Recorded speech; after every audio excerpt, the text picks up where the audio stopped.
ان الحمد للہ نحمده ونستعینه ونستغفره ونعوذ باللہ من شرور انفسنا ومن سیئات اعمالنا من يهده اللہ فلا مضل له ومن يضلل فلا هادی له واشهد ان لا الہ الا اللہ وحدہ لا شریک له واشهد ان محمدا عبده ورسوله اما بعد فان خیر الحدیث کتاب اللہ وخیر الہدی ہدی محمد صلی اللہ علیہ وآلہ وسلم وشر الامور محدثاتها وكل محدثۃ بدعہ وكل بدعۃ ضلالہ وكل ضلالۃ فی النار۔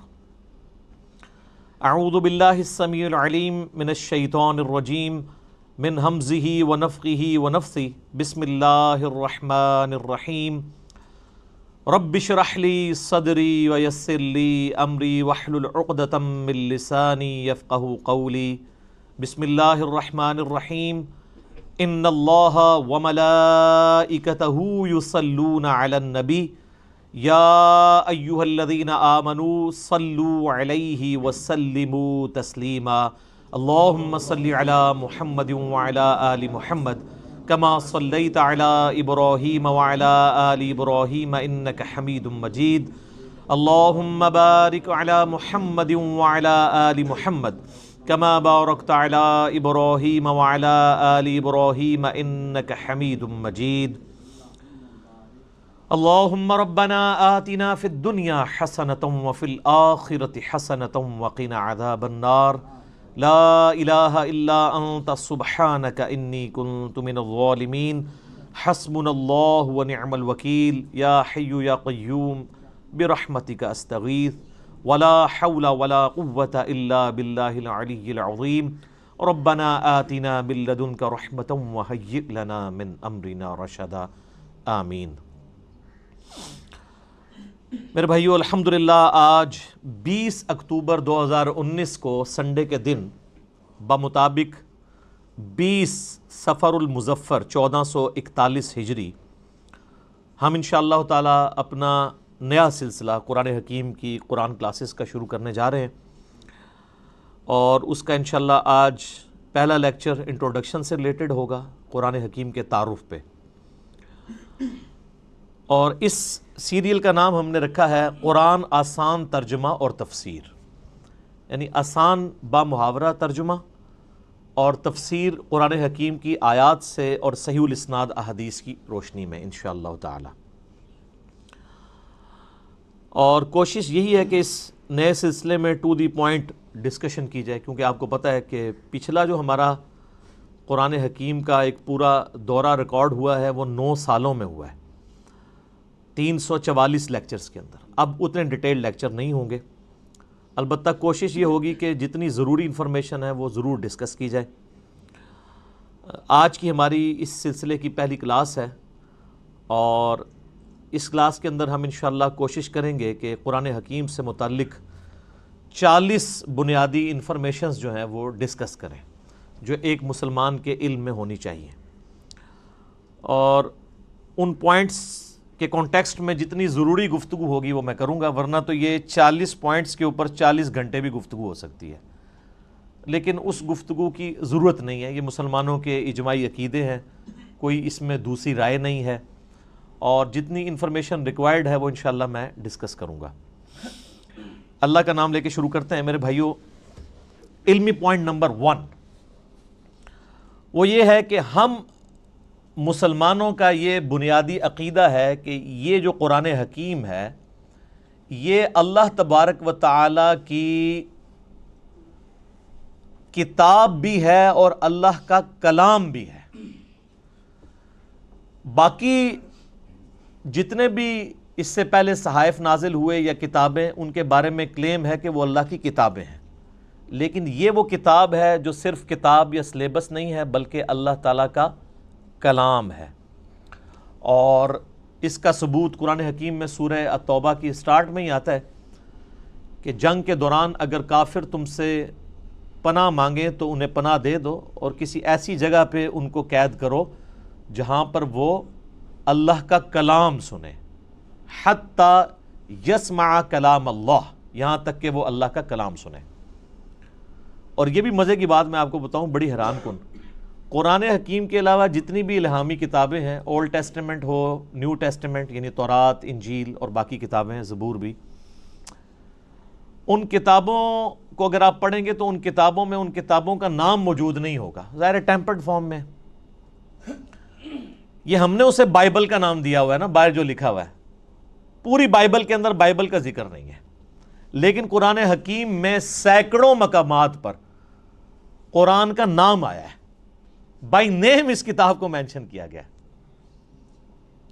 یاسین والقرآن الحکیم،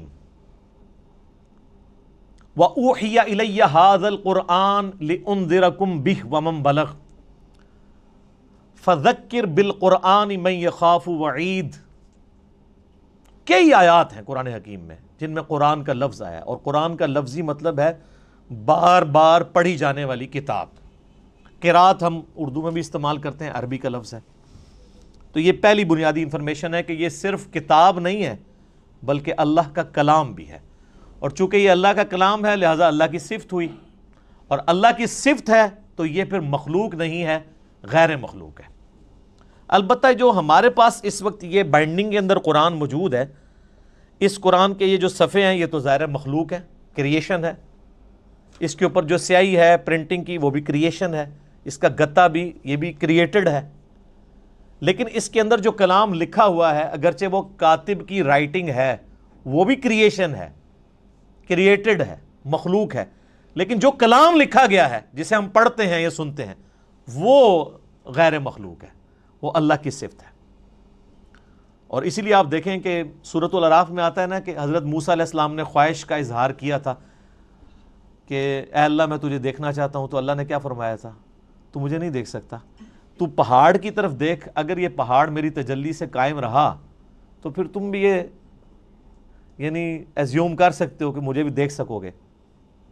پہاڑ پہ جب اللہ کی تجلی اللہ تعالیٰ نے ڈالی جو سورۃ الاعراف میں آتا ہے، تو اس کی وجہ سے پہاڑ جو ہے وہ ریزہ ریزہ ہو گیا، اور سورۃ الاعراف میں آتا ہے کہ اس تجلی کے انڈائریکٹ مشاہدے کی وجہ سے موسیٰ علیہ السلام بھی ہوش ہو گئے۔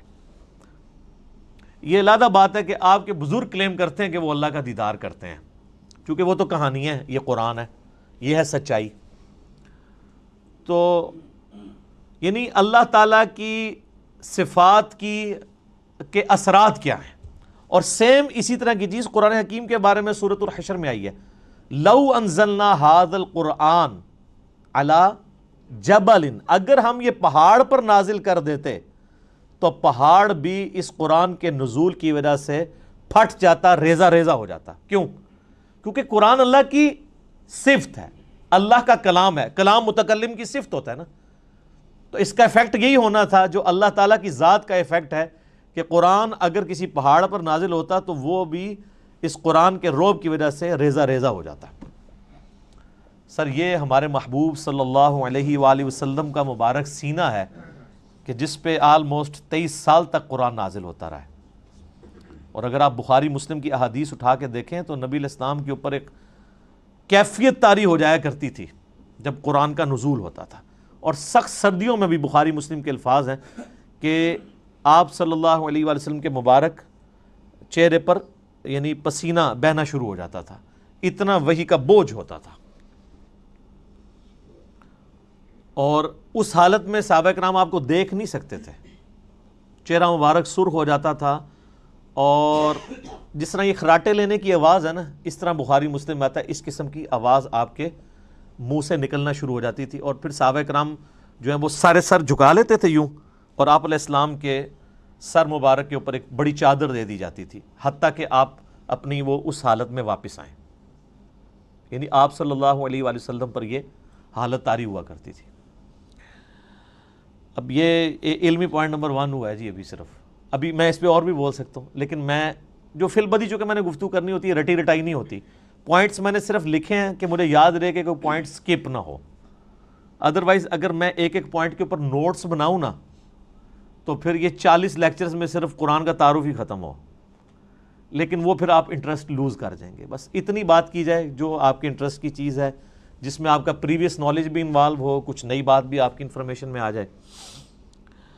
علمی پوائنٹ نمبر 2, ہم مسلمانوں کا یہ اجماعی عقیدہ ہے کہ قرآن حکیم اللہ تعالیٰ نے اپنے آخری پیغمبر سیدنا و مولانا امام اعظم محمد رسول اللہ صلی اللہ علیہ وآلہ وسلم پر نازل فرمایا ہے. یعنی یہ قرآن حکیم سلیبس کی فارم میں نبی علیہ السلام کے ہینڈ اوور نہیں کیا گیا, بلکہ آپ پر یہ نازل ہوا ہے, آپ کے سینہ مبارک کے اوپر. اور اس قرآن کی اتھینٹسٹی آپ صلی اللہ علیہ وآلہ وسلم کی مبارک زبان ہے, اسی لیے آپ کے کریکٹر کو منوایا گیا ہے. سورہ یونس کے سٹارٹ میں بھی آیت نمبر 15-16 میں آتا ہے نا کہ اے نبی علیہ السلام ان سے فرماؤ میں اتنا عرصہ تم میں رہا ہوں, کیا تم نے اس سے پہلے کوئی ایسی بات مجھ سے سنی ہے؟ یعنی میں صادق اور امین ہوں, میں نے کبھی دعویٰ نبوت نہیں کیا اس سے پہلے, نہ کوئی یعنی میری کوئی ایسی خواہش تم نے کبھی آبزرو کی ہو, تو اچانک یعنی چند دنوں کے بعد میں یہ کلیم کر رہا ہوں کہ یہ اللہ کی طرف سے مجھ پر کتاب نازل ہوئی ہے, تو یہ اس بات کا ثبوت ہے میری پریویس زندگی. تو یہ آپ صلی اللہ علیہ وآلہ وسلم پر نازل ہوئی. اب یہ ٹاپک بھی گھنٹوں کا محتاج ہے اگر صرف اس ٹاپک کو ایڈریس کیا جائے کہ نبی علیہ السلام پر یہ قرآن نازل ہوا, اس قرآن کی اتھینٹسٹی کے حوالے سے, لیکن میں اسے سکپ کرتا ہوں. علمی پوائنٹ نمبر 3, ہم مسلمانوں کا یہ عقیدہ ہے کہ قرآن حکیم باللفظ محفوظ ہے. یہ کتاب بالمفہوم نہیں ہے کہ نبی علیہ السلام نے پڑھ کے سنائی تو صحابہ نے جو سمجھا اس کو سلیس عربی کے اندر اپنے یعنی ذہن کے مطابق لکھ دیا. نہیں, ایک ایک لفظ من و ان ویسا ہی ہے جیسا کہ اللہ تعالیٰ نے نازل فرمایا, کوئی انٹرپریٹیشن نہیں ہے اس کی, بالمفہوم نہیں ہے, باللفظ ہے. اور یہ عقیدہ صرف قرآن کے بارے میں. یہ بعض لوگ کہتے ہیں نہیں ہم حدیث کو بھی قرآن کا درجہ دیتے ہیں. حدیث کے بارے میں اجماعی عقیدہ ہے کہ حدیث بالمفہوم ہے, چند باتیں باللفظ بھی ہیں, جیسے ہم نماز کے اندر جو کچھ پڑھتے ہیں وہ بخاری مسلم میں نبی علیہ السلام کی احادیث ملتی ہیں, آپ نے ان کو تعلیم فرمایا. لیکن اوورآل آپ علیہ السلام کے حوالے سے جو چیزیں بیان کی جاتی ہیں بالمفہوم ہے. اور یہی وجہ ہے کہ آپ احادیث کی کتابیں کھولیں گے نا تو کئی احادیث کے اینڈ پہ وہ راوی کہتا ہے او کما قال علیہ السلام, یا جیسا پھر رسول اللہ نے فرمایا تھا. یعنی مجھے یہ بات پتہ چلی, مجھے یوں سمجھ آئی, یا جیسے پھر آپ نے فرمایا تھا, مفہوم یہی تھا. اور آپ بخاری مسلم اٹھا کے دیکھیں, آپ کو درجنوں احادیث ملیں گی کہ ایک ہی مجلس میں آپ صلی اللہ علیہ وآلہ وسلم نے کوئی بات ارشاد فرمائی ہے, کئی صحابہ نے اس بات کو رپورٹ کیا ہے, سب کے الفاظ میں تھوڑا بہت فرق ہے, اوورال مفہوم ٹھیک ہے, لیکن کسی سے کچھ سکپ ہو گیا, کسی سے کچھ. مثلا اب یہاں پہ تقریباً آلموسٹ 100 کے قریب لوگ بیٹھے ہوئے ہیں, میں یہاں پہ 55 منٹ کے اندر کتنی باتیں کروں گا. اب باہر نکل کے ان میں سے کتنے % لوگ ہیں جو منوان میری ایک ایک بات کو پروڈیوس کر سکتے ہیں؟ باہر جا کے نہیں کر سکتے. کچھ کو کچھ حصہ یاد ہوگا, کچھ کو کچھ, اس طریقے سے. اوورال سب کو جمع کریں گے تو آلموسٹ آپ کامیاب ہو جائیں گے اس پوری مجلس کو. یہ ویڈیو ریکارڈ تو اس زمانے میں نہیں تھا, اس لیے تو ویڈیوز بنائی جاتی ہیں تاکہ کوئی چیز سکپ نہ ہو. تو اس وقت تو لوگ کرائمنگ کے اوپر اعتبار کرتے تھے, نبی علیہ السلام سے سنتے تھے, یاد کرتے تھے, پریکٹس کرتے تھے, آگے باتیں پہنچاتے تھے. اور اس کا آپ کو بہترین نمونہ صحیح مسلم میں ملے گا. بخاری میں آپ کو ان چیزوں کا آئیڈیا نہیں ہوتا کیونکہ بخاری میں احادیث سکیٹرڈ فارم میں ہے. مسلم شریف میں ایک مجلس کی نبی علیہ السلام کی ایک وقت کی احادیث کے جتنے طرق آئے ہیں نا مختلف چینز سے, وہ آپ کو ایک جگہ ملیں گے. مثلا مسلم کی پہلی حدیث یہی ہے مولا علی علیہ السلام سے, اور بخاری میں بھی موجود ہے کہ نبی علیہ السلام نے فرمایا جس شخص نے میری طرف جھوٹی حدیث منسوب کی وہ اپنا مقام دوزخ میں دیکھ لے. اب یہ حدیث آپ کو سیدنا علی سے ملے گی, سیدنا عبداللہ ابن عباس سے ملے گی, سیدنا ابو ہریرہ سے, سیدنا جابر بن عبداللہ سے, سیدنا انس ابن مالک سے, سیدنا مغیرہ ابن شعبہ سے رضی اللہ عنہم اجمعین وعلیہم السلام اجمعین, 7-8 صحابہ سے ایک ہی حدیث ملے گی. اور امام مسلم نے اس کو ایک ترتیب سے نا اس مجلس میں یہ جو نبی علیہ السلام کا فرمان تھا ایک ایک صحابی سے وہ لے کے ہیں, تو آپ کو ان کے آپس کے الفاظ میں بھی 19-20 کا فرق نظر آئے گا, لیکن مفہوم ایک ہی ہوگا. اسی لیے مسلم شریف کی ترتیب کو کہا جاتا ہے کہ حدیث کی کتابوں میں سب سے بیسٹ جو ترتیب ہے وہ صحیح مسلم کی ہے, کیونکہ آپ کو یہ اندازہ ہو جاتا ہے کہ ایک مجلس میں کوئی چیز سکپ نہیں ہوئی. ایک حدیث کو کئی راوی اور کئی صحابہ کے شاگرد آگے تابعین بیان کر رہے ہوتے ہیں, سارے الفاظ آپ کو ایک جگہ مل جاتے ہیں. لیکن اللہ کا شکر ہے کہ یہ جو پرابلم ہے یہ قرآن حکیم کے کیس میں نہیں ہے.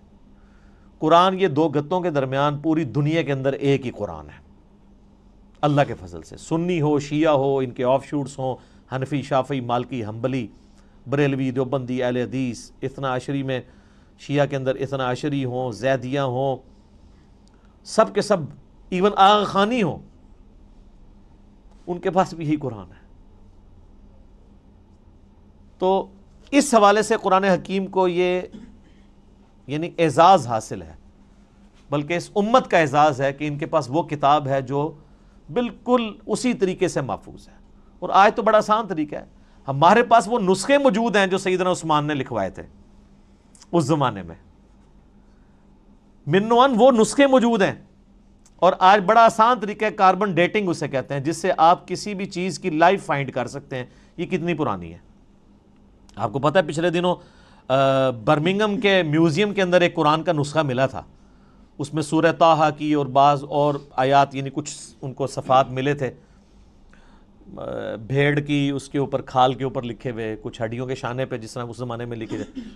تو اس کی کاربن ڈیٹنگ انہوں نے کروائی ہے، اور وہ بی بی سی کی رپورٹ ہے، کسی مسلمان نے نہیں بنائی ہے، غیر مسلم ہے. اس میوزیم کا انچارج جو ہے وہ غیر مسلم ہے، اور ان کی ویڈیو چڑھی، آپ یوٹیوب پہ جا کے لکھیں اولڈسٹ ورژن آف قرآن. وہ تو ورژن کہتے ہیں، ورژن تو ہے ہی نہیں، قرآن تو ایک ہی ہے. تو وہ آپ کو مل جائے گا، اس کی کاربن ڈیٹنگ کرائی ہے، وہ سیدنا عثمان کے زمانے کا قرآن ہے، اور کوئی فرق نہیں ہے الحمدللہ. اور اللہ نے ایسی حفاظت لی ہے.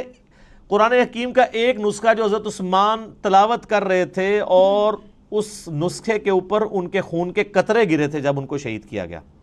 اور وہ بھی کمال آیات ہیں سورہ البقرہ کی، فَسَيَكْفِيكَهُمُ اللَّهُ، ان کے مقابلے پر اللہ تجھے کافی ہے. ان آیات کے اوپر سیدنا عثمان کا خون گرا تھا. وہ آج بھی خون کا دھبا اور وہ نسخہ محفوظ ہے توپ کاپی میوزیم ٹرکی کے اندر. ایک اسی طرح کا نسخہ جو حضرت عثمان نے لکھوایا تھا وہ رشیا کے میوزیم میں ہے. تو سیم وہی قرآن ہے جو ہمارے پاس ہے، جو تاج کمپنی چھاپ رہی ہے، یا ضیاء القرآن پبلیکیشن والے چھاپ رہے ہیں، یا انٹرنیشنل لیول کے اوپر وہ جو کاتب ہے عثمان طٰہٰ دمشق کا، بلکہ علماء سے معذرت کے ساتھ یہ لفظ دمشق ہے، یہ یعنی بلو بائنڈنگ میں چھپتا ہے سعودیہ سے، اور یہی ریڈ بائنڈنگ میں ایران سے چھپتا ہے. بالکل اندر ایک طرح کا قرآن ہے، اور ہر صفحے پہ آیت ختم ہو رہی ہے. کاتب نے اتنے مہارت سے اس کو لکھا ہے کہ ہر صفحے کے اینڈ آیت کے اوپر ہوتا ہے. یہ وہی قرآن ہے. کاربن ڈیٹنگ سے بھی آپ چیک کر سکتے ہیں کہ باللفظ قرآن حکیم محفوظ ہے. اور پھر اللہ نے اس کو ذریعہ محفوظ کا ہونے کا جو ہے وہ حفاظ کو بنایا ہے. آپ نے کبھی قرآن حکیم کے اینڈ پہ دیکھا ہے اس کی تصدیق کون کرتا ہے؟ 3-4 حفاظ کا لکھا ہوتا ہے ہم نے اس قرآن کو لفظ بہ لفظ پڑھا ہے، اس میں کوئی غلطی نہیں ہے. تو حافظ کہاں سے پڑھ رہے ہوتے ہیں؟ اپنی یادداشت سے.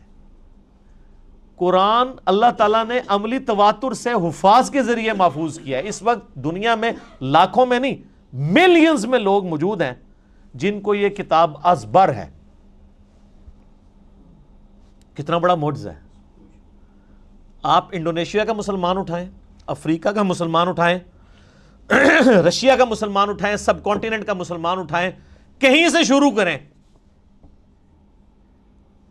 آدھی آیت پڑھیں، اس سے اگلی وہ دوسرا پڑھے گا، ہو ہی نہیں سکتا کوئی اختلاف آ جائے. اور اتنا یہ محکم سسٹم ہے کہ غلطی کر ہی نہیں سکتا. امام کعبہ بھی اگر اپنی تلاوت میں بھولتا ہے نا تو پیچھے سینکڑوں لوگ لقمہ دے دیتے ہیں. اور سر یہ بھی دیکھیں قرآن کا، اس وقت کسی کا احترام نہیں ہوتا کہ آگے کون کھڑا ہوا ہے. قرآن میں اگر کوئی ذرا سی بھی ڈنڈی بات نماز کے اندر لقمہ مل جاتا ہے. یہ قرآن کی اتنی بڑی حفاظت ہے. تو صرف یہ لکھے ہوئے کے اوپر اعتماد نہیں ہے، لکھنا تو ظاہر امپورٹنٹ ہے کیونکہ الذی علم بالقلم، اللہ نے قلم کے ذریعے قرآن سکھایا ہے، علم سکھایا ہے، اور وہ قرآن بھی نبی الاسلام نے اس طریقے سے ٹرانسفر. لیکن یہ زبانی بھی مسلمانوں نے اسے یاد کیا ہے، اور ریٹن فارم میں یہ نسخے موجود ہیں. جب کبھی بھی کوئی ایشو آتا ہے، اب تو خیر آتا ہی نہیں ہے، اتنے اسٹیبلش ہو چکے ہیں، اب تو سافٹ ویئرز بن چکے ہیں، پی ڈی ایفs موجود ہیں. اب تو کوئی کبھی آپ نے دنیا میں سنا ہے کوئی ایشو آیا کہ جی اس لفظ تھلے زیر ہے یا زبر ہے؟ کبھی سر یہ کئی کافر جو مسلمان ہوئے ہیں نا، ان کے لیے سب سے بڑی اٹریکشن یہ ہے کہ قرآن کا ورژن ہی کوئی نہیں، ایک ہی قرآن ہے۔ یہ جو امریکن تھے وہ پروٹیسٹنٹ کرسچن یوسف ایسٹس 80s میں مسلمان ہوئے ہیں۔ آپ ذرا ان کی وہ ویڈیو دیکھیں جس میں انہوں نے بتایا ہے کہ میں مسلمان کیسے ہوا ہوں۔ اس میں انہوں نے بتایا کہ جب مجھے پہلی دفعہ پتہ چلا نا کہ قرآن کا ورژن ہی کوئی نہیں ہے، کیونکہ ان کی تو سب سے بڑی مصیبت ہی یہ ہے کہ بائبل کے کتنے ورژن ہیں، اور قرآن ایک ہی ہے پوری دنیا کے اندر۔ اس نے کہا میں کیسے مان لوں کہ یار اتنی پرانی کتاب ہے، پرنٹنگ میں کئی بار کوئی لفظ ٹوٹ جاتے ہیں، لیکن ان کو پتہ نہیں کہ پرنٹنگ نے نہیں اسے محفوظ کیا، مسلمانوں کے سینے نے محفوظ کیا، سینوں نے۔ اور نبی علیہ السلام کی حدیث ہے المستدرک للحاکم میں صحیح سند کے ساتھ، انٹرنیشنل نمبر کے مطابق 399، کہ اللہ تعالیٰ میری امت کو کبھی گمراہی پہ جمع نہیں ہونے دے گا، جماعت پہ اللہ کا ہاتھ ہے، قیامت تک اجماع امت اللہ کی حفاظت میں، اور قرآن حکیم کی حفاظت اللہ تعالیٰ نے امت کے اجماع کے ذریعے کروائی ہے۔ یہ قرآن ہمارے سامنے تو نہیں نازل ہوا، امت کے اجماع نے اسے ٹرانسفر کیا، یعنی امت میں کوئی دوسری رائے نہیں ہے۔ ایک تو وہ رائے نا جو مناظروں میں ہوتی ہے کہ جی وہ آپ کی کتابوں میں یہ لکھا ہوا ہے تو وہ کہتے ہیں آپ کی کتابوں میں یہ لکھا ہوا ہے، وہ ساری فضول باتیں ہیں۔ نہ سنی ان روایتوں کو آن کرتے ہیں، نہ شیعہ ان روایتوں کو آن کرتے ہیں۔ قرآن حکیم محتاج نہیں ان روایتوں کا، جو عملی تواتر سے چیز نقل ہوئی ہے۔ دنیا میں 1000 مسلمان بھی کھڑے ہو کے کہیں یہ آیت ایسی نہیں ایسے ہے، آج تک تو کوئی نہیں کھڑا ہوا، نہ ہوگا اللہ کے فضل سے۔ وہ کہہ رہے ہیں جی پچھلے دنوں جی وہ اسرائیل والوں نے جی ایک صورت بنا کے پوری چڑھا، اور سارے اسرائیل والے پورا قرآن بنا کے اور چڑھا دیں۔ آپ کو یقین نہیں کہ اس کی حفاظت کا ذمہ کس نے لیا ہوا ہے؟ اللہ نے۔ صحابہ کرام کو تو شاید یہ آیت نہ سمجھ آئی ہو اس وقت، ایمان بالغیب ہی ہو، انا نحن نزلنا الذکر وانا لہ لحافظون، سورۃ الحجر آیت نمبر 9۔ بے شک اس القرآن کو، الذکر کو، اللہ کی یاد دلانے والی کتاب کو ہم نے نازل کیا، ہم اس کی حفاظت کرنے والے ہیں۔ ان کے لیے تو یہ تھیوری تھی نا، لیکن ہمارے لیے تو پریکٹیکل ہے۔ ہم تو 1500 سال تاریخ میں دیکھ سکتے ہیں کہ کوئی ٹیمپر نہیں ہوا، کتنا برے وقت مسلمانوں پہ آئے ہیں۔ ایک وہ وقت بھی آیا کہ ہلاکو خان نے بغداد کی ساری لائبریریز جو ہیں وہ دریائے دجلہ میں بہا دی تھی، تو قرآن کو تو کوئی فرق نہیں پڑا۔ اور وہ جو برمنگم کا نسخہ ہے نا ان کے پاس جو نکلا ہے، وہ انگریزوں کے دور حکومت میں ان کے پاس وہ نسخہ ہاتھ لگا تھا، پھر وہ انہوں نے انگلینڈ میوزیم میں شفٹ کر دیا تھا، کیونکہ انگریزوں کی حکومت پھر سلطنت عثمانیہ ٹوٹنے کے بعد عراق کے اوپر بھی رہی ہے۔ اس دوران انہوں نے پرانی کسی لائبریری سے اسے شفٹ کیا تھا، جو ہلاکو خان کی تباہی کی وجہ سے بچ گئے ہوئے تھے نسخے۔ تو قرآن حکیم کو اللہ تعالیٰ نے اس طریقے سے محفوظ کیا۔ اچھا، یہ جب میں نے پوائنٹ لکھے تھے نا تو میں نے کہا تھا میں ایک منٹ میں ایک پوائنٹ بیان کروں گا تو 40 منٹ میں ختم ہو جائے گا، لیکن یہ تو ان لوگوں کا ختم ہوتا ہے جنہوں نے خبریں پڑھنی ہوتی ہیں، جنہوں نے درد دل سامنے رکھنا ہوتا ہے، جنہوں نے ایک کمپریہنسو نالج گین کیا ہوتا ہے، جن کو پتہ ہے کہ اس وقت دنیا کیا سوچتی ہے اسلام کے بارے میں، تو ان کے لیے تو پھر یہ ایک پوائنٹ کو ڈسکس کرنا ہے 1 منٹ کے اندر ناممکن ہو جاتا ہے، مختصر یہ کام ہو نہیں سکتا۔ پھر میں نے اپنے بھائیوں سے مشورہ بھی کر لیا تھا کہ اگر ہم بالکل اسٹرکٹلی اس کے ساتھ اٹیچ رہیں گے کہ ہم نے اتنے منٹ میں اتنی چیزوں کو ختم کرنا ہے، تو پھر وہ فی البدی گفتگو کا جو حسن ہے وہ ختم ہو جائے گا، پھر کئی پوائنٹس رہ جائیں گے جو ضروری ہوں گے، جو ایک مسلمان کو پتہ ہونے چاہیے۔ علمی پوائنٹ نمبر 4 وہ یہ ہے میرے بھائیوں کہ قرآن حکیم اپنی اصلی فارم میں لوح محفوظ کے اندر ہے۔ یہ ہمارے ہاتھ میں جو قرآن ہے نا، یہ اس کی اتھینٹک کاپی ہے۔ اصل میں جو قرآن ہے نا وہ اللہ نے لوح محفوظ میں لکھا ہوا ہے، بل ہوا قرآن مجید فی لوح محفوظ۔ سورۃ الواقعہ میں بھی آیا نا کہ وہاں سے اس کو کس نے، تنزیل من رب العالمین، یعنی یہ رب العالمین کا اتارا ہوا ہے۔ لا یمسہ الا المطہرون، یعنی جو قرآن حکیم ہے نا اس کو وہاں پر پاکیزہ فرشتے ہی چھوتے ہیں، کوئی وہاں پہ پہنچ نہیں سکتا۔ اللہ نے اسے اتارا ہے، یہ جنات کے اثر سے نہیں ہے، شیاطین کے اثر سے نہیں ہے، کیونکہ کافروں کا اعتراض تھا نا کہ جی نبی الاسلام، اور بعض میں مخلص بھی تھے کہ یار اچانک زندگی کے 40ویں سال میں آپ غار میں جا کے غار حرا میں بیٹھے ہیں، ہو سکتا ہے کسی آسیب کا سایہ ہو گیا ہو تو اس کی وجہ سے آپ یہ کلام کر رہے ہیں۔ تو وہ تو پھر آپ کو پتہ ہے سیب کے سائے والوں کی حالت یہ تو نہیں ہوتی، ان کی تو حالت ہی کچھ اور ہوتی ہے۔ وہ صحیح مسلم میں بڑی مشہور حدیث ہے نا، ایک بندہ ہے جو جھاڑ پھونک کیا کرتا تھا آسیب کے سائے کے لیے، جادو ٹونا کا علاج، اس کا نام تھا ضماد، عربی میں ضاد میم الف اور دال، اردو میں زماد، کئی مسلمان رکھتے بھی ہیں نام وہ، لیکن وہ جن کے نام زماد ہے نا، ان کو پوچھے نا کہ نام آیا کہاں سے ہے، ان بیچاروں کو مسلم شریف کی حدیث نہیں پتا ہوگی کہ زماد ہے کون تھا۔ وہ جھاڑ پھونک کیا کرتا تھا، مکے آیا تو اس نے سنا کہ یہاں پہ ایک شخص ہے کہ جو بڑا ایک ڈائنامک اس کی لائف تھی، یعنی وہ سب کی آنکھوں کا تارا تھا، ایک کامیاب تاجر بھی تھا، اور لوگ اس کے پاس امانتیں رکھواتے تھے، بڑا زبردست، یعنی وہ ایک سمجھنے کہ اس معاشرے کے ایلیٹ طبقہ تھا۔ تو اچانک اس کو کچھ ہو گیا اور لوگ پریشان ہیں۔ ظاہر ہے جس نے 40 سال تک کوئی بات ہی نہ کی ہو اس ٹاپک پہ، اور اب وہ کہے کہ میں اللہ کا پیغمبر ہوں، مجھ پہ یہ کلام نازل ہوئے، تو لوگ تو پریشان ہو جائیں گے۔ تو اس نے کہا کہ میں جھاڑ پھونک جانتا ہوں، اگر تو مجھے اس کے پاس لے جاؤ تو مجھے امید ہے کہ میں اس کا علاج کر دوں گا۔ اس کو کیا پتا تھا کہ علاج اس کا نہیں، اس کا اپنا ہو جائے گا۔ تو لوگ اسے لے گئے نبی الاسلام کے پاس، تو آپ صلی اللہ علیہ وآلہ وسلم سے اس نے کہا کہ میں آپ کا علاج کر سکتا ہوں، آپ بتائیں کہ آپ کے ساتھ کیا ایشو ہے، تو اپنا مسئلہ بیان کریں۔ تو آپ صلی اللہ علیہ وآلہ وسلم نے نا کوئی بات نہیں کی، قرآن بھی نہیں پڑھا۔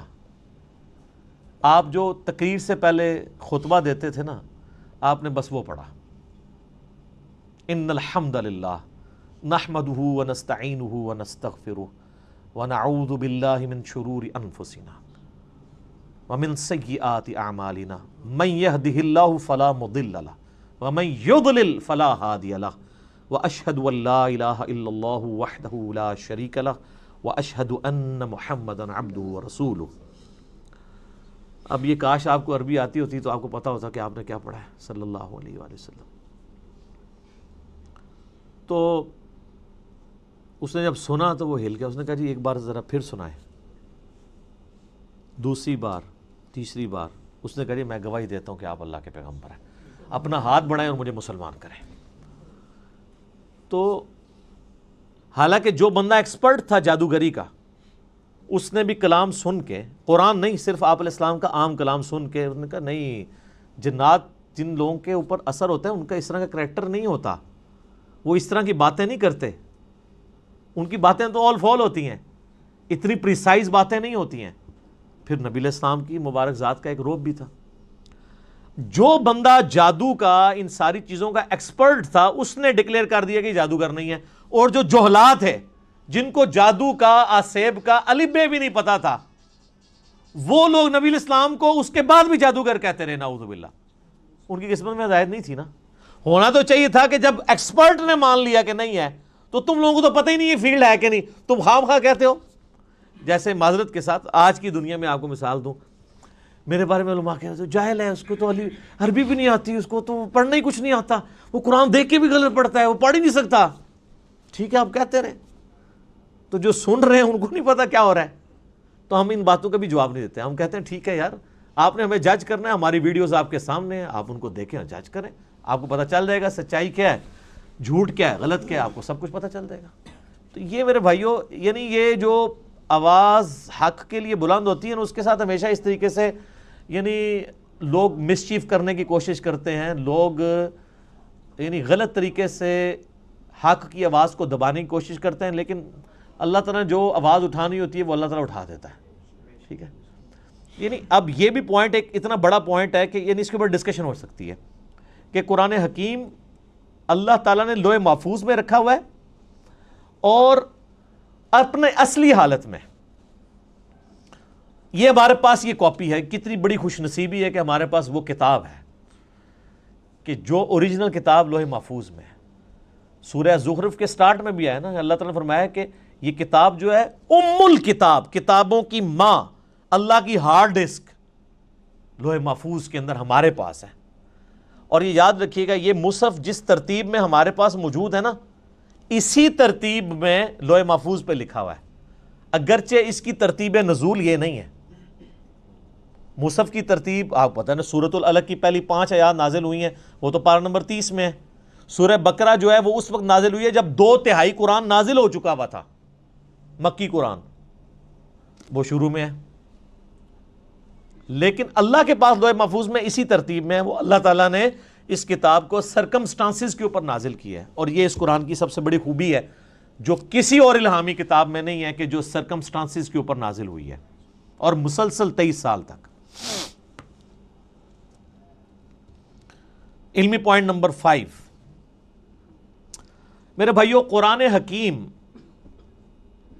ہمارے محبوب صلی اللہ علیہ وآلہ وسلم کا واحد معجزہ ہے جس کی بنیاد پہ ہم نبی علیہ السلام کے لیے نبوت کلیم کرتے ہیں.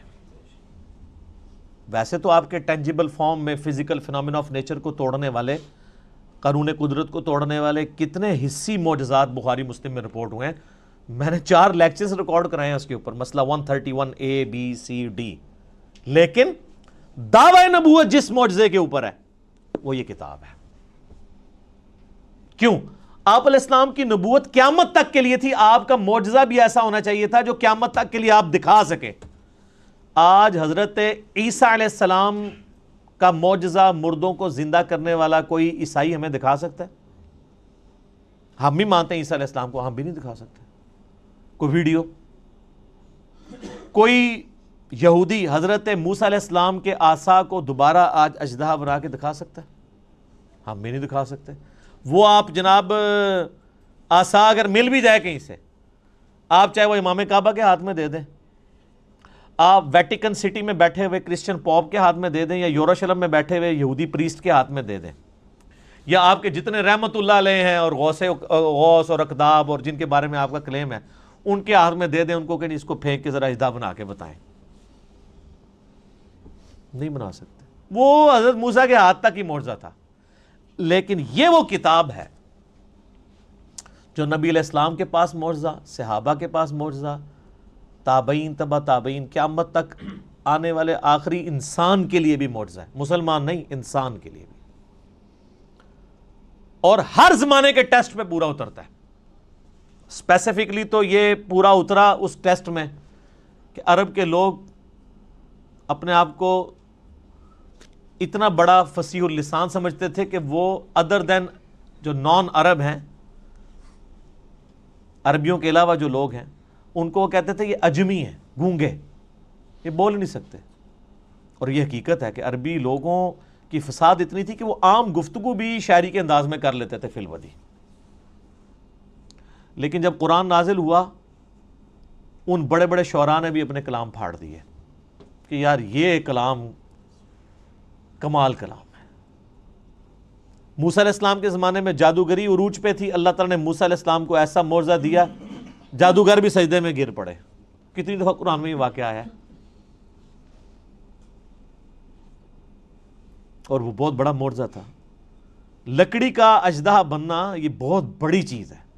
پلانٹ کنگڈم اینیمل کنگڈم میں بدل رہا ہے، اور پھر اینیمل کنگڈم، پھر پلانٹ کنگڈم میں. اس کو ذرا امیجن کریں. عیسیٰ علیہ السلام کے زمانے میں طب، ڈاکٹری بڑی عروج پہ تھی، ان کو بڑا فخر تھا. لیکن کوئی ڈاکٹر مادرزاد کوڑی اور اندھے کو آنکھیں دے سکتا ہے؟ قرآن حکیم میں سورہ مریم کے اندر، سورہ مائدہ کے اندر حضرت عیسیٰ علیہ السلام ہاتھ پھیرتے تھے، آنکھیں آ جاتی تھی. سارے ڈاکٹر فیل ہو گئے. انہوں نے کہا یہ ڈاکٹری سے آج نہیں پاسبل. ڈاکٹری سے آنکھ کسی بندے کی آپ لگاتے ہیں دوسرے کو، اور آنکھ ہو ہی نہ، اور اس میں مٹی رکھ کے اور ایک پرندے کی مورت بنا کے مٹی کی پھونک مارتے تھے، اللہ کے اذن سے وہ پرندہ بن جاتی تھی. اب کون سا ڈاکٹر یہ کام کر سکتا ہے؟ قرآن حکیم کے زمانے میں شاعری عروج پہ تھی. اللہ تعالیٰ نے کلام بھی ایسا دیا کہ شعراء فیل ہو گئے. لیکن یہ اس پہ ختم نہیں ہے. قیامت تک کے لیے جو جو وقت کا ٹیسٹ آئے گا اس پہ یہ کتاب پوری اترے گی. آج سائنس کی دنیا ہے. قرآن حکیم سے کوئی ایک آیت بھی نہیں بتا سکتا جو اسٹیبلش سائنس، ہائپوتھیسس تھیوری نہیں، اسٹیبلش سائنس کے خلاف ہو. اس کے برخلاف ہم آپ کو کئی باتیں بتا سکتے ہیں جو قرآن حکیم ایسی کرتا ہے جو پرانی سائنس ان باتوں کی تصدیق نہیں کرتی تھی، لیکن آج کی سائنس ان باتوں کی تصدیق کرتی ہے. جس میں سب سے بڑی بات، ہم نے اپنے بچپن میں یہ چیزیں پڑھی ہوئی ہیں کہ جی زمین جو ہے وہ ساکن ہے اور سورج اس کے گرد چکر لگاتا ہے. شروع میں بچوں کو سمجھانے کے لیے پڑھا دیتے تھے نا, بعد میں پھر وہ چیزیں, لیکن یہ سٹارٹ بھی ہوئی تھی تھیوری سائنس میں. قرآن بہت پہلے سے کہہ رہا ہے کلٌ فی فلک یسبحون, تمام اجرام فلکی جو ہیں وہ تیر رہے ہیں آسمان میں, اور تیرنا بیک وقت تیرنے میں ایک چیز فلوٹ بھی کرتی ہے اور اپنے محور کے گرد بھی گھومتی ہے. جو بھی آپ کوئی بھی گول چیز اگر سمندر میں پھینک دیں نا وہ فلوٹ کرنے کے دوران اپنے محور کے گرد گھومے گی بھی ان ویوز کی وجہ سے. اللہ نے لفظ بھی ایسا استعمال کیا ہے کہ نہ صرف وہ کسی اور چیز کے گرد ریوالو کر رہی ہیں بلکہ اپنے ایکسس کے گرد, اپنے محور کے گرد بھی وہ چیزیں گھوم رہی ہیں. تو قرآن حکیم تو اس چیز کو پہلے ہی ایڈریس کر چکا ہے. اس حوالے سے آپ ایک میرا کلپ بھی ہے Quran and modern verses modern science, وہ آپ دیکھ لیں.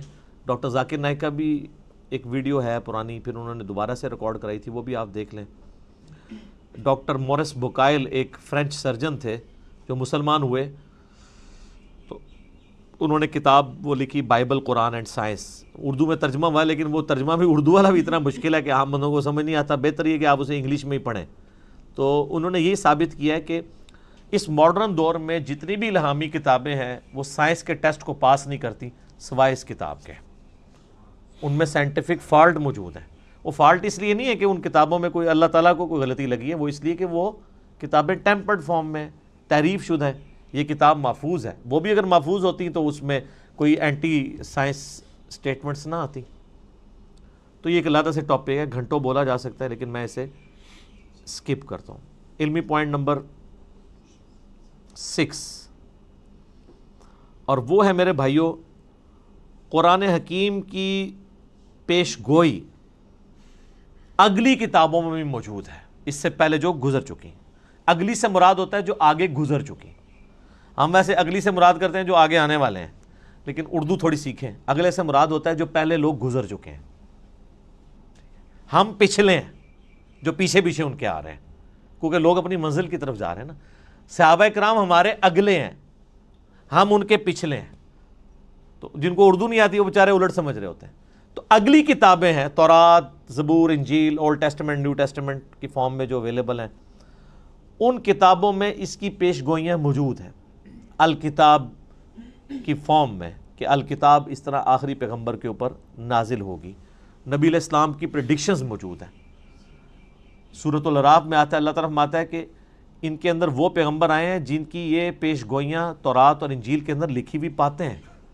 سورۃ الانعام کے اندر آیا کہ یہ پروفٹ وہ ہیں کہ یہ اپنے بیٹوں سے زیادہ ان کو پہچانتے ہیں, کہ یہ وہی پیغمبر ہیں جن کی پریڈکشنز تورات اور انجیل کے اندر موجود ہیں. اپنے بیٹے کے بارے میں تو شک نہیں ہوتا نا کسی کو, کہ بچپن سے ظاہر اس کے سامنے پیدا ہوتا ہے, باپ جانتا ہوتا ہے. اس سے زیادہ نبی علیہ السلام کو یہ جانتے ہیں کہ وہی پیغمبر ہیں, لیکن نہیں مانا انہوں نے. نہیں ماننا ہوگا تو آپ جتنے مرضی دلائل رکھیں. ایون آج ٹیمپرڈ فارم میں جو تورات اور انجیل موجود ہے نا, اس میں بھی آپ کو نبی علیہ السلام کی پروفیسیز مل جائیں گی.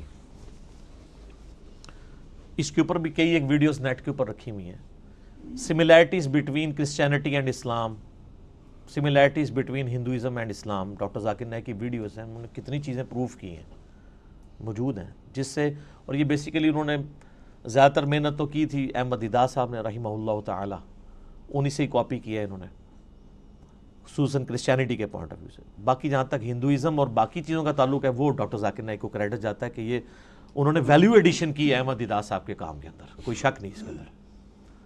تو آپ پروفیسیز دیکھیں. اس وقت جو آپ کو وہ انارکلی جو بازار بائبل سوسائٹی والوں کو آپ لیٹر لکھیں, وہ فری آپ کے گھر بائبل بھجوا دیں گے. نیٹ کے اوپر PDF رکھا ہوا ہے. ویسے وہ منگوانے سے پہلے قرآن جو آپ کے گھر غلاف میں ہے اس کو خود پڑھ لیں. لوگ وہ بائبل منگوا لیتے ہیں, قرآن نہیں منگوا کے پڑھتے. قرآن بلکہ منگوانا بھی نہیں, گھر پڑا ہوا ہے. میں اسی لیے قرآن کے غلافوں کے بڑا خلاف ہوں. یہ غلاف کے اندر جو قرآن ہے یہ کو نہیں کھولتا, کیونکہ جب بندہ یہ تصور کرتا ہے اس کو یوں یوں کر کے کھولنا ہے, پھر یوں یوں بند کرنا ہے, وہ بند ہی پڑا رہتا ہے. کتابیں بھی آپ کسی کو گفٹ کریں اس کے اوپر سے ساری وہ پیکنگز اتار کے دیا کریں, کبھی شاید وہ کھول کے پڑھ ہی لے. وہ آپ پڑھیں تو اس میں آپ کو ڈیوٹرانومی چیپٹر جو ہے تورات کے اندر، اولڈ ٹیسٹمنٹ کے اندر ملے گا، اس کا باب نمبر 18 ہے، اس میں آیت نمبر 18 ہے کہ موسیٰ علیہ السلام کو اللہ تعالیٰ نے وحی کی کہ اے موسیٰ میں تیرے بھائیوں میں سے، بھائی کون؟ بنو اسماعیل، بنو اسرائیل کے بھائی بنو اسماعیل. اور یہ یعنی تورات کے شروع میں پیدائش چیپٹر میں موجود ہے کہ حضرت ابراہیم علیہ السلام کی 2 بیویاں تھیں، 2 بیٹے تھے، جو مین حضرت یعقوب علیہ السلام جو ان کے حضرت اسحاق کے بیٹے تھے، تو وہ آگے ان سے وہ بنی اسرائیل چلے، اور دوسری طرف حضرت اسماعیل تھے. تو میں تیرے بھائیوں یعنی بنو اسماعیل میں سے، بلکہ آج بھی آپ اسرائیل والوں سے پوچھیں، عرب لوگ وہ کہتے ہیں ہمارے کزنز ہیں، وہ مانتے ہیں اس بات کو، عربی ان کو کزن مانتے ہیں. اس لیے ہمیں شک پڑتا ہے اندر سے دونوں ملے ہوئے نہ ہوں، جو کچھ مسلمانوں کے خلاف یہ لوگ کر رہے ہوتے ہیں. ہم اسرائیل کو تسلیم نہیں کیے بیٹھے ہوئے اسلام کی حمیت میں، اور جن لوگوں کی اصل دشمنی تھی وہ ان کے ساتھ پینگیں بڑھا رہے ہیں. تو وہ ڈیوٹرانومی چیپٹر میں 18 نمبر میں آیت نمبر 18 ہے، موسیٰ میں تیرے ان یعنی ماننے والوں کے بھائیوں میں یعنی ان کے کزنز کے اندر تیری مانند ایک رسول اٹھاؤں گا جو ان پہ میری آیات کو تلاوت کرے گا. اور اسی طریقے سے گاسپل آف جان جو ہے، جو اولڈ ٹیسٹمنٹ نیو ٹیسٹمنٹ کٹھے وہ انجیل مقدس چھپی ہوئی ہے، اس میں جو نیو ٹیسٹمنٹ میں گاسپل آف جان ہے، اس کے اندر چیپٹر نمبر 15 سے 18 تک آپ کو کئی آیات ملیں گی. حضرت عیسیٰ علیہ السلام اپنے ماننے والوں کو کہتے ہیں میرا دنیا سے جانا تمہارے لیے رحمت ہے، میں جب جاؤں گا تو میں اپنے رب سے ریکویسٹ کروں گا اس ہستی کو دنیا میں بھیجیں گی جو میرا نام دنیا میں روشن کریں گی. مجھے تم سے بہت کچھ کہنا ہے لیکن تم ابھی ان چیزوں کے متحمل نہیں ہو. وہ جب ہستی دنیا میں آئیں گی تو وہ تمہیں وہ ساری چیزیں تعلیم کریں گی، اور اللہ تعالیٰ ان کے منہ میں اپنا کلام ڈالے گا. یہ جو پروفیسی ہے یہ دنیا میں کسی پروفٹ کے بارے میں نہیں ہے. باقی سارے پیغمبروں کو سلیبس کی فارم میں کتاب تختیوں کی شکل میں موسیٰ علیہ السلام کو ملا ہے. یہ جو اللہ تعالیٰ کلام ان کے منہ سے بلوائے گا ان کے سینے پہ نازل کر کے، یہ ہے ہی صرف نبی علیہ السلام کے لیے. اچھا، وہ اب اس کے اوپر بھی ٹیکنیکل بحث ہے، عیسائی کیا اعتراض کرتے ہیں، وہ علیحدہ سے ٹاپک ہے، میں اس کو سکپ کرتا ہوں. بہرحال وہ جو ڈیوٹرانومی جس اولڈ ٹیسٹمنٹ والا حوالہ، اس کو کرسچنز اور جوز دونوں مانتے ہیں، نیو ٹیسٹمنٹ کو صرف کرسچنز مانتے ہیں. اس کے اندر یہ جو ہے نا کہ تیرے بھائیوں میں سے تیری مانند رسول اٹھاؤں گا، تو وہ کرسچنز کہتے ہیں یہ جو تیری مانند سے مراد ہے نا، یہ حضرت عیسیٰ کی پیش گوئی ہے کہ حضرت موسیٰ کے بعد حضرت عیسیٰ بھی یہودیوں میں ہی پیدا ہوں گے. اس میں تو کوئی شک نہیں کہ حضرت عیسیٰ بھی یہودی تھے، یہودی النسل تھے، بنی اسرائیل میں سے تھے. لیکن یہ پروفیسی ان کے بارے میں پوری نہیں ہوتی، کیونکہ اس میں الفاظ ہے تیری مانند اور تیرے بھائیوں میں سے. بھائی تو بنو اسرائیل کے بنو اسرائیل نہیں، بنو اسماعیل ہیں، ورنہ تو ہوتا کہ تم ہی میں سے اٹھاؤں گا. بھائی کہنے کی ضرورت ہی نہیں تھی، تیری اولاد میں سے اٹھاؤں گا. نہیں، بنو اسماعیل میں نبی الاسلام کے علاوہ تو کوئی پروفٹ بھی نہیں ہے. اور تیری مانند میں دیکھیں کیا قیامت مضمر ہے کہ حضرت موسیٰ علیہ السلام کی مانند ہمارے ہی پیغمبر ہیں صلی اللہ علیہ وآلہ وسلم. حضرت موسیٰ علیہ السلام کی نیچرل ڈیتھ ہوئی ہے، حضرت عیسیٰ علیہ السلام کی نیچرل ڈیتھ نہیں ہوئی، بلکہ اللہ نے ان کو اٹھا لیا. چلیں کرسچنز کے نزدیک وہ شہید کر دیے گئے، نیچرل ڈیتھ نہیں ہوئی. تو حضرت موسیٰ علیہ السلام کی مانند ہمارے محبوب صلی اللہ علیہ وآلہ وسلم ہیں، حضرت عیسیٰ نہیں ہے. اچھا، حضرت موسیٰ صاحب امت پیغمبر تھے، 6 لاکھ کا لشکر لے کے نکلے، اور حضرت عیسیٰ علیہ السلام کے اوپر صرف 12 بندے ایمان لے کے آئے تھے، اور ان کی جان بھی اللہ نے بچائی ان کو زندہ اٹھا کے. ہمارے محبوب صلی اللہ علیہ وآلہ وسلم بھی صاحب امت تھے، آپ کی مبارک زندگی میں 1 لاکھ سے زیادہ لوگ آپ پہ ایمان لا چکے تھے، اور آج تو ماشاءاللہ آپ دیکھ لیں باہر ہیں. اس ریزیملنس میں بھی ہمارے محبوب صلی اللہ علیہ وآلہ وسلم حضرت موسیٰ سے زیادہ ریزیملنس رکھتے ہیں ایز کمپیئر ٹو حضرت عیسیٰ جو موسیٰ علیہ السلام سے رکھتے ہیں. حضرت موسیٰ علیہ السلام کی پیدائش نارمل طریقے پہ ماں باپ کے ذریعے ہوئی ہے، اور ہمارے نبی علیہ السلام کی پیدائش بھی نارمل طریقے سے ماں باپ کے ذریعے ہوئی ہے. لیکن حضرت عیسیٰ علیہ السلام کی پیدائش نارمل نہیں ہے، معجزانہ طور پہ اللہ تعالیٰ نے ان کو پیدا کیا.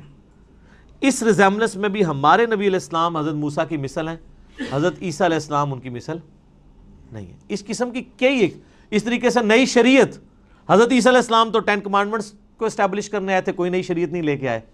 موسیٰ علیہ السلام کی شریعت کو آگے لے کے چلیں. ہمارے نبی علیہ السلام نئی شریعت لے کے آئے، جس طرح کہ موسیٰ علیہ السلام کی شریعت نہیں تھی. اس اعتبار سے بھی ہمارے محبوب صلی اللہ علیہ وآلہ وسلم اور حضرت موسیٰ علیہ السلام کے اندر ریزیمبلنس پائی جاتی ہے جو حضرت عیسیٰ اور موسیٰ میں نہیں پائی جاتی. لہٰذا یہ جو پروفیسی ہے ڈیوٹرانومی کی چیپٹر نمبر 18 ورس نمبر 18 کتاب الاستثناء چیپٹر، یہ من و عن ہمارے محبوب صلی اللہ علیہ وآلہ وسلم کے بارے میں پوری ہوتی ہے اور کسی شخص کے بارے میں نہیں. اب اس میں بھی گھنٹوں بولا جا سکتا ہے لیکن سکپ کرتا ہوں میں اسے. علمی پوائنٹ نمبر 7، قرآن حکیم کی زبان عربی ہے جو آج تک اسی طریقے سے زندہ ہے جو نبی علیہ السلام کے مبارک زمانے میں تھی. سر آج سے 100 سال پہلے کی اگر آپ شیکسپیئر کی انگریزی پڑھیں نا تو آپ کو کئی الفاظ نہیں آئیں گے. شیکسپیئر کی انگریزی تو چھوڑ دیں، آپ فضائل اعمال آج سے 50-60 سال پہلے جو لکھی گئی ہے اس میں کئی اردو کے الفاظ ہیں جو آج مستعمل ہی نہیں ہیں. ہر 50-60 سال کے بعد کتاب تبدیل ہو جاتی ہے اس حوالے سے سمجھنے کے اعتبار سے کہ اس کی جو لینگویج ہے نا وہ چینج ہو جاتی ہے، ایوالو ہو رہی ہوتی ہے. لیکن عربی ایسی ایوالو ہوئی ہے کہ قرآن حکیم کی برکت سے اللہ نے اسے چینج نہیں ہونے دیا. آج بھی وہی عربی بولی جا رہی ہے حجاز کے اندر اور پورے ایریے کے اندر. عربی زبان کو فریز کر دیا ہے قرآن حکیم نے.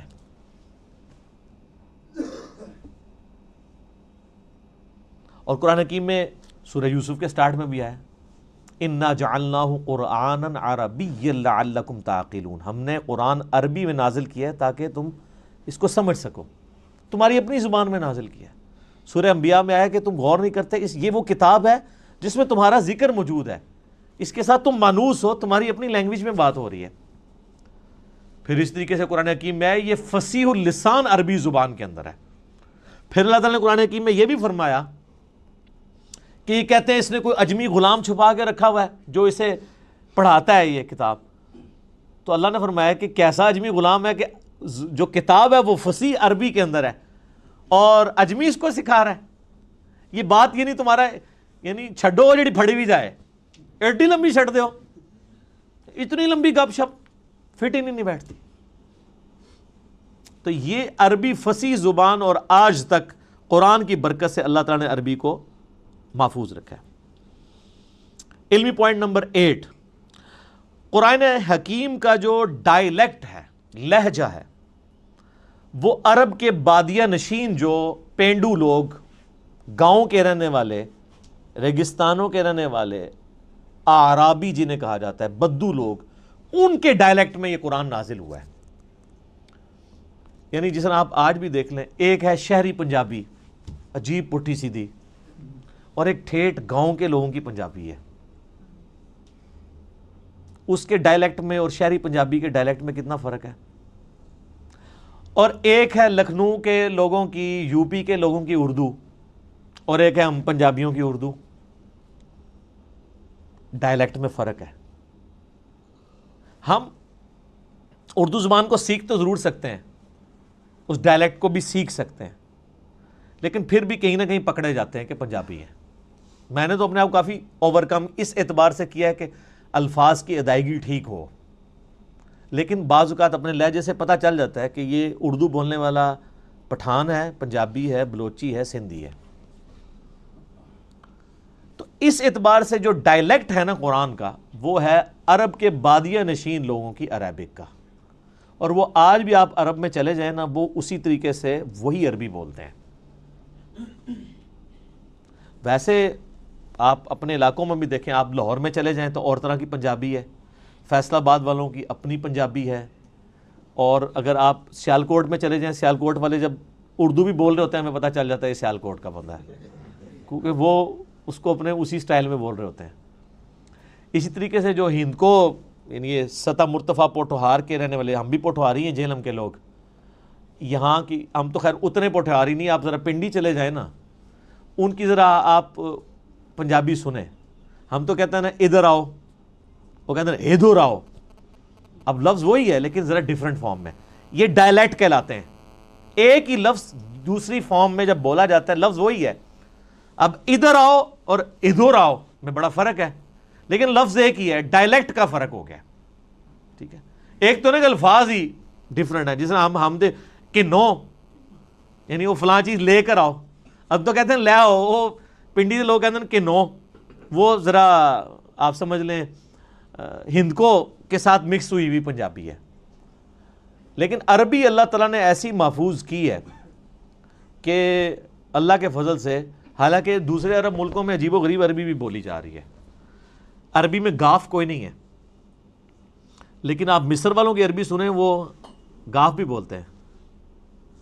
ہاں جی، تو وہ بلکہ وہ طارق جمیل صاحب نے یہ خود سنایا، وہ کہتے ہیں مصر کی ایک جماعت آئی ہوئی تھی، یہ اوریجنل انہوں نے واقعہ سنایا، کہتے ہیں مصر سے ایک تبلیغی جماعت آئی ہوئی تھی، تو کسی گاؤں میں پنجاب کے ٹھہری، تو وہ ان کو نماز کے لیے آگے کیا، تو وہ نماز کے بعد دعا کروانے لگے نا، تو اس نے دعا کی اللہم انی اسألک الگنہ، اللہم انی اسألک، میں تو اس سے گنہ مانگتا ہوں۔ اچھا وہ جنہ کو گنہ پڑھتے ہیں، لفظ ہے جیم، تو وہ اس کو گاف پڑھتے ہیں، جیسے کئی لفظ گاف ہیں عربی میں جیم پڑھے جاتے ہیں۔ یہ شیخ عبد القادر جو جیلانی ہیں، ان کا نام ہے شیخ عبد القادر گیلانی۔ جب یہ عربی میں گیا نا، تو عربی میں تو گاف نہیں ہوتی تھی، تو ان کو جیلانی کہنا شروع کر دیا، گاف کو جیم بنا۔ جیسے کراچی ہے، تو کراچی اب چھ تو ہوتی نہیں عربی میں، کراچی اگر کوئی وہ عربی بولے گا تو وہ کراچی تو نہیں بولے گا۔ پاکستان کو وہ پاکستان بولتے ہیں، کیونکہ پا نہیں، پے ہوتی نہیں ہے، تو وہ بے بولتے ہیں اس کی جگہ۔ تو طارق جمیل صاحب کہنے لگے کہ وہ بار بار دعا کر رہے تھے اللہم انی اسألک الگنہ، وہ کہہ رہے تھے، وہ جنہ کو گنہ پڑھ رہے تھے، تو وہ جناب وہ گاؤں کے لوگ اتنے سارے گنے لا کے انہوں نے اگلی نماز میں وہاں رکھ دیے، انہوں نے کہا گنے پہ مانگتے ہیں۔ ظاہر ہے اس سے آپ ہمارے لوگوں کی بھی جہالت دیکھ لیں کہ ان کو بھی عربی کوئی نہیں آتی نا، ورنہ وہ اللہم انی اسألک یہ ان کو سمجھ آ رہی ہوتی، ان کو بس یہی سمجھ آیا گنا گنا وہ کہہ رہے ہیں، شاید گنا شوق سے کھاتے ہیں، تو وہ جنہ کو گنا پڑھ رہے تھے۔ تو اس طرح کا یعنی جو عربک میں ڈیفارمیشن ہے نا، وہ مصر کی عربی میں اور اس طرح کی آئی ہے کہ اس میں الفاظ اس طرح آ گئے ہیں، لیکن جو پیورلی عرب کے لوگ ہیں وہ آج بھی وہی عربی بولتے ہیں جو عربی ہے، اس کے اندر وہ کوئی بھی اس طریقے سے تبدیلی نہیں آئی ہوئی ہے۔ جس قسم کی تبدیلی جو ہے وہ ہمیں ان لوگوں کے اندر نظر آتی ہے۔ تو یہ اللہ تعالیٰ نے قرآن حکیم کو محفوظ کیا ہے عربی کی برکت سے، اللہ تعالیٰ نے عربی کو محفوظ کیا ہے قرآن کی برکت سے۔ عربی اللہ کی زبان ہے نا جی، تو اس پہ بھی اب کافی کچھ بولا جا سکتا ہے۔ علمی پوائنٹ نمبر 9 وہ ہے میرے بھائیوں، قرآن حکیم جو ہمارا عیسوی کیلنڈر اس وقت چل رہا ہے نا دنیا میں، جس کے مطابق آج 20 اکتوبر 2019 ہے، اس کیلنڈر کے مطابق 610 عیسوی 610 اے ڈی اینو ڈومینی، یہ آفٹر ڈیتھ آف عیسیٰ نہیں ہے، یہ اینو ڈومینی ہے، ایئر آف دا لارڈ، حضرت عیسیٰ کی پیدائش کے سال کو یعنی ڈکلیئر کیا گیا تھا 1 عیسوی، ان کی ڈیتھ کو نہیں، یہ اے ڈی سے مراد ڈیتھ نہیں ہے، یہ لیٹن لینگویج کا لفظ ہے، اینو ڈومینی کا مخفف ہے۔ اس پہ میرا یوٹیوب پہ کلپ بھی ہے، عیسوی کیلنڈر ورسز ہجری کیلنڈر، یہ دونوں اللہ کے کیلنڈر ہیں، وہ سورج کے اعتبار سے چلتا ہے، دوسرا چاند کے اعتبار سے، لیونر اور سولر دونوں ہی اللہ کے ہیں۔ 610 عیسوی سے لے کر 632 عیسوی تک، یعنی نبی علیہ السلام کی وفات 632 میں ہوئی، اس پیریڈ آف ٹائم کے اندر قرآن حکیم نازل ہوا ہے۔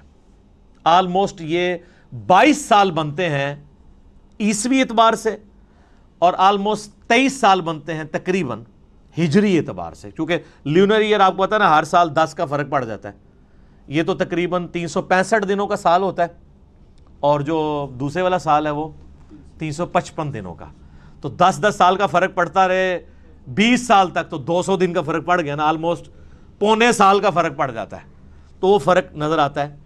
تو اس دوران یہ قرآن حکیم نازل ہوا ہے، آلموسٹ 22 سال عیسوی اعتبار سے، اور آلموسٹ 23 سال جو ہے وہ ہجری اعتبار سے۔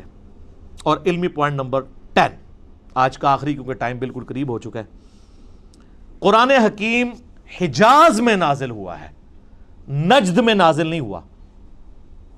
نبی علیہ السلام کا پورا جو ٹریولنگ کا حصہ ہے وہ سارا حجاز کا ہے، مکہ بھی حجاز میں ہے، مدینہ بھی حجاز میں، ایون آپ تبوک تک چلے گئے عرب کے اینڈ پہ، آپ یعنی وہ تہامہ کی جو پہاڑیاں ہیں ان کی اس سائڈ پہ حجاز ہے اور وہ دوسری سائڈ نجد کہلاتی ہے نا، تو حجاز کے اندر قرآن نازل ہوا ہے، قرآن نجد میں نازل نہیں ہوا، یعنی وہ ٹائم اینڈ سپیس کی بات کر رہا ہوں، ٹائم اس کا 610 عیسوی سے 632 عیسوی ہے، اور سپیس اس کے نازل ہونے کی کون سی ہے؟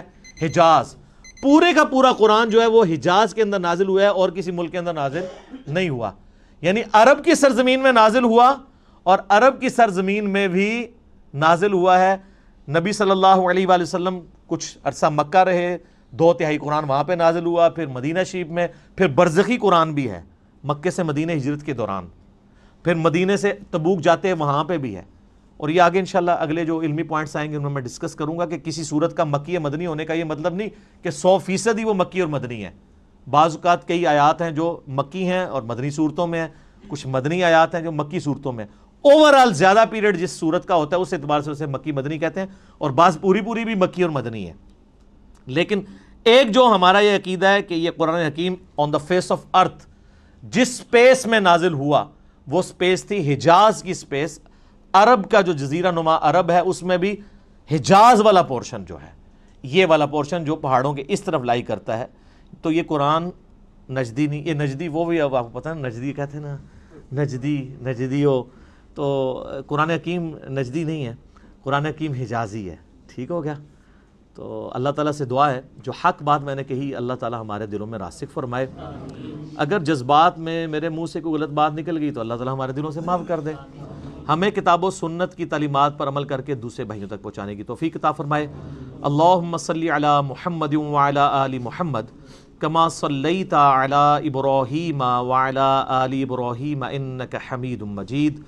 اللہم بارک علی محمد وعلی آل محمد کما بارکت علی ابراہیم وعلی آل ابراہیم انک حمید مجید۔ سبحانک اللہم وبحمدک اشہد ان لا الہ الا انت استغفرک واتوب الیک وما